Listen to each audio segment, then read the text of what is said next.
Sebastian Fletcher Rojas.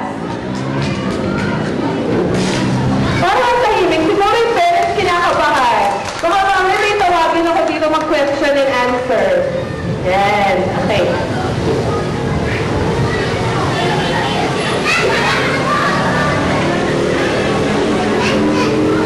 Wow. Good morning, Basti. Sebastian, ha? Ganda ng... Wow, good morning. Ayan, may tatanong ako sa'yo. Ano, malikot ka ba sa bahay?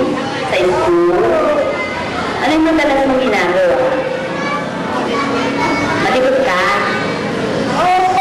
Ayan, ito yung tanong ko sa'yo. Ano, if you accidentally hurt your playmate, nasaktan mo daw yung kalaro mo o yung kapatid mo, what would you tell? Ano sasabihin? Ay, feel sorry. Tapos, pagkatapos mo sabihin sorry, ano pa? You say sorry, then, do you hug? Inaakap mo ba yung nakalaro mo nasaktan? O yung kiss him or her? Hindi na. Basta you say sorry na lang.